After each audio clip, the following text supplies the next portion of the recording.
ବର୍ଷା ରାତି ଗରମ ଗରମ ଚାକୁ ତା ସହ ବିସ୍କୁଟ ମିକ୍ସଚର।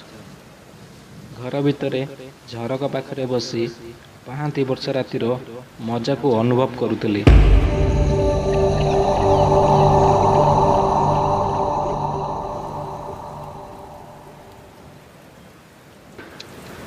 ପାହାନ୍ତି ସକାଳର ସମୟ।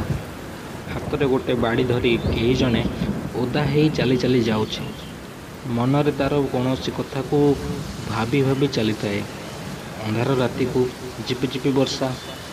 ଲୋକଟିକୁ ଦେଖିଲେ ଲାଗୁଥିଲା ବହୁତ ଟେନସନରେ ଥିଲା ଭଳି, ବହୁତ ଅନ୍ୟମନସ୍କ ଥିଲା। ମୁଁ ଦେଖିଲି ଲୋକଟିର ଠିକ୍ ସାମ୍ନା ପଟରୁ ଦୁଇ ଜଣ ଯୁବକ ଦ୍ରୁତ ବେଗରେ କାରରେ ଆସୁଛନ୍ତି। ପାହାନ୍ତି ସମୟ କେହି ନଥିବାର ଦେଖି ଗାଡ଼ିର ବେଗ ବି ବହୁତ ଜୋରରେ ଥାଏ। ସେଇ ବାଡ଼ି ଧରି ଅନ୍ୟମନସ୍କ ହେଇ ଚାଲୁଥିବା ଲୋକ ଆଡ଼କୁ କାରଟି ମାଡ଼ି ଆସୁଥିବାର ଦେଖି ମୁଁ ଦୌଡ଼ି ଗଲି ଲୋକଟିକୁ ବଞ୍ଚେଇବା ପାଇଁ।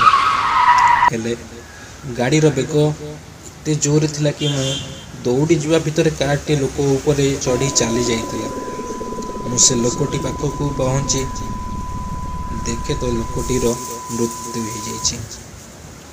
ନିଜକୁ ବହୁତ ଦୋଷ ଦେଲି, ନିଜକୁ ବହୁତ ଧିକ୍କାର ମନେ କଲି, ନିଜକୁ ବହୁତ ଗାଳି କଲି,